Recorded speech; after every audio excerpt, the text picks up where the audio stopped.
We begin tonight with the news that pushed the midterms off the front page, the resignation of Jeff Sessions. All right, Sessions' departure comes less than 2 years after he angered Trump by recusing himself from the Russia probe. The president has repeatedly expressed his frustration over that original decision to recuse. Now, stepping in as acting attorney general is Matt Whitaker. He's a former U.S. attorney from Iowa who is serving now, or was, as Sessions' chief of staff.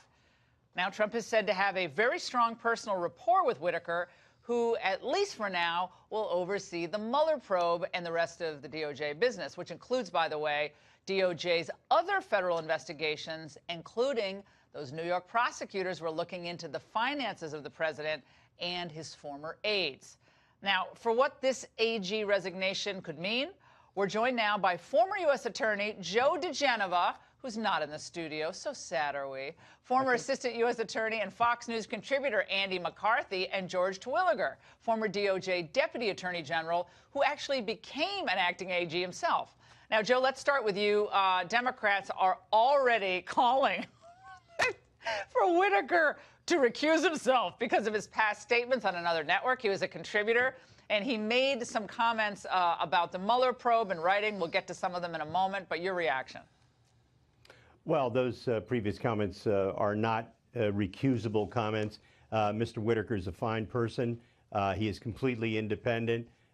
He knows about the administration of this particular case. I am delighted that supervision of this case has been taken away from Deputy Attorney General Rosenstein in light of his conduct. And I think that Mr. Whitaker will handle this fine. The Democrats are doing what they always do. When they don't have anything else, they just start screaming and yelling. This is an embarrassment to them, but it's going to continue, and Mr. Whitaker is going to be just fine. George, I want to go to you since you were acting AG, and I remember now. I had forgotten. All right, so Schumer today said the following, George. He said, given his previous comments advocating defunding and imposing limitations on the Mueller investigation, Mr. Whitaker should recuse himself from its oversight for the duration of his time as acting attorney general. And just so people know what we're talking about, I want to play this soundbite from Mark Whitaker. Now, this, George, was from CNN, and it was back in July of 2017. Let's take a watch. Well, I can see a scenario where Jeff Sessions is replaced with a recess appointment, and that Attorney General doesn't fire Bob Mueller, but he just reduces the budget so low that his investigation grinds to almost a halt. Different life. He was working for a network. Sure. Grounds for recusal. No. I mean, two quick points, Laura. One, if every time a lawyer made comments about some matter of public interest and then later got involved and would have to recuse himself, poor Joe, for example, wouldn't be able to practice law. But secondly, your point is well taken. The fact of the matter is that this was a different time, a different set of facts, and I'm sure Matt will make his decisions in this case based on whatever circumstances he becomes aware of. And just for our viewers' edification here, as acting attorney general, you have all the powers of the attorney general, correct? You just simply haven't gone through Senate confirmation, and it's thought to be temporary. Could it be indefinite?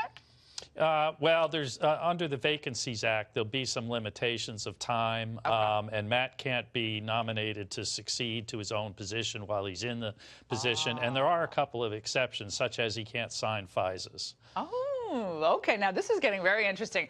All right, we got to go to Andy here.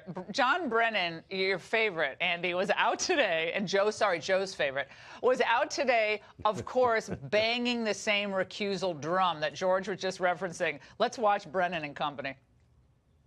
Matt Whitaker comes with a lot of baggage, and it's going to be quite evident, I think, whether or not he is going to fulfill his responsibilities now in that position.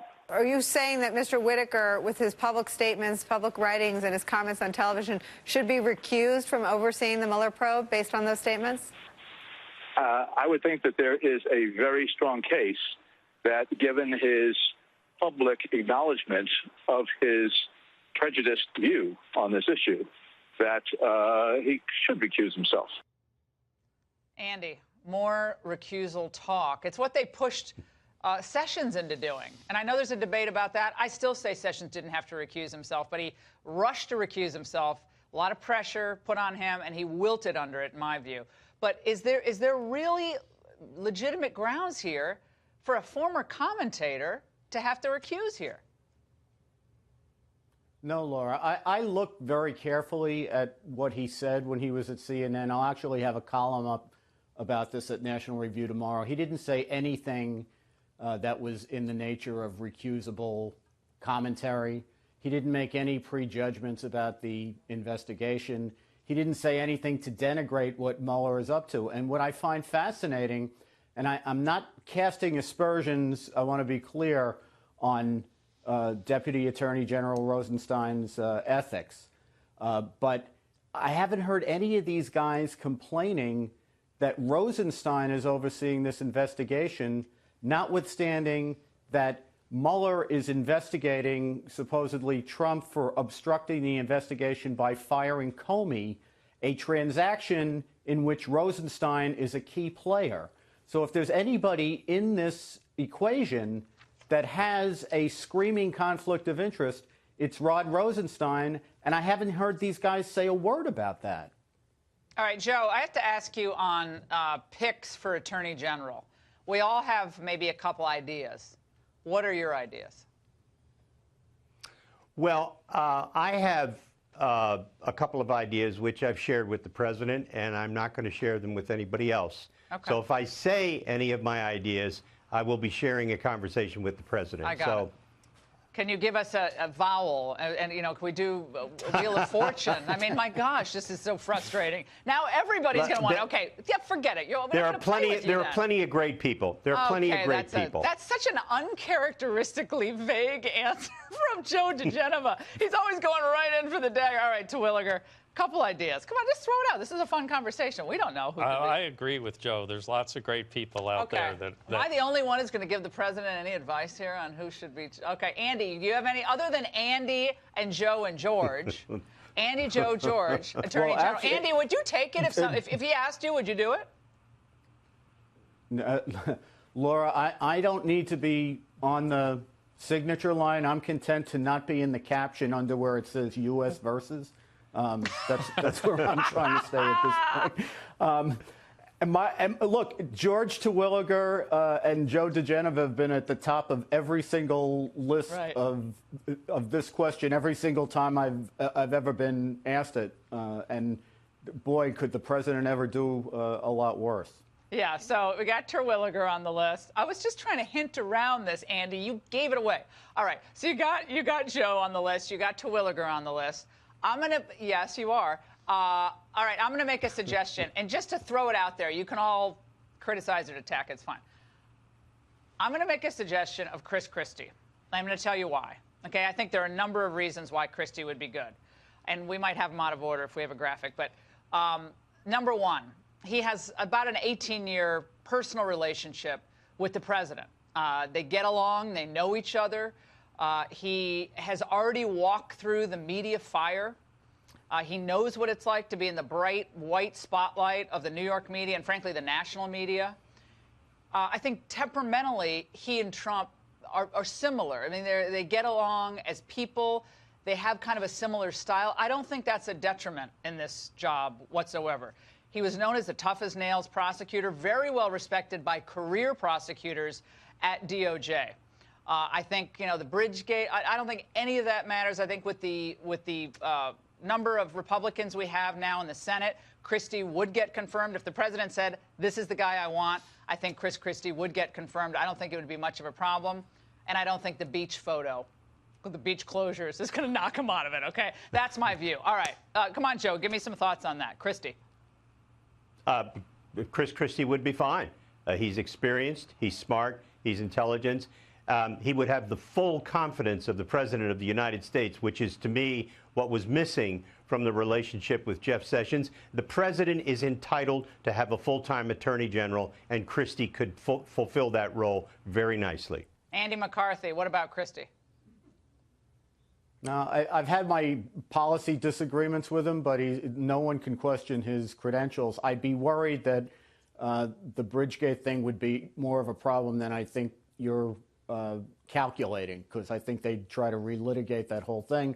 But Republicans in Senate aren't going to relitigate it. If the president said, look, he's my guy, I know him, he's not going to wilt under pressure, he's not going to go recusal, recusal, recusal, he's not going to do that. Plus, he has an actually good relationship with Mueller, right? I mean, he's not a good relationship. He respects Mueller. He's not been on TV saying it's a, it's a witch hunt, which I think would be a problem for him becoming Attorney General. He's been quite, I think, dispassionate in his overall analysis, Andy.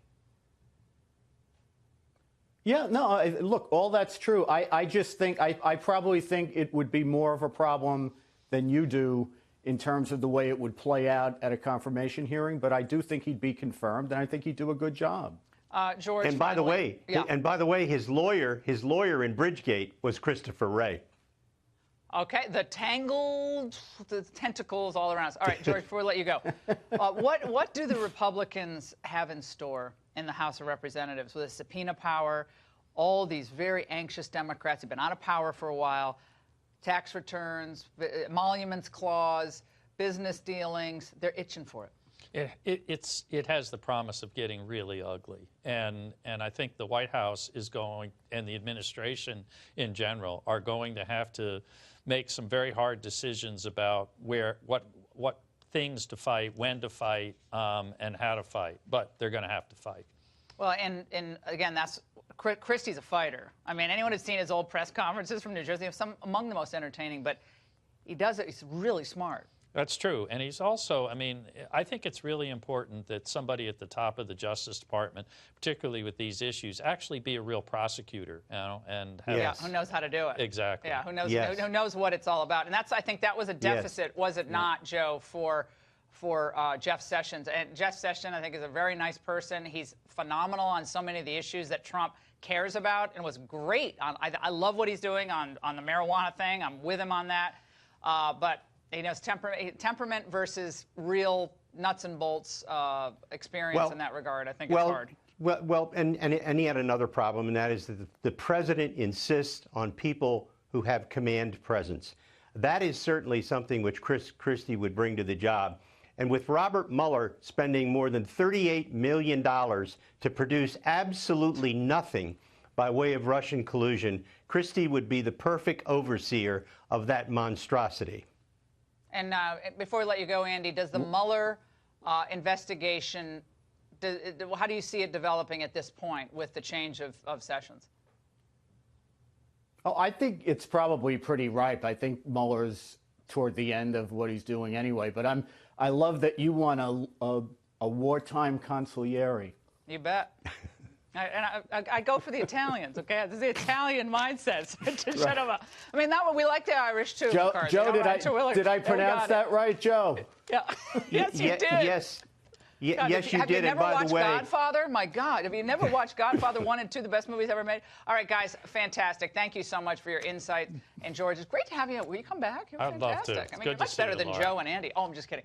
All right, for more on why Trump won and how the GOP could do it again, remember, get my copy of my new paperback. You're going to love it. Busting the Barricades. What I saw at the populist revolt in bookstores everywhere. And come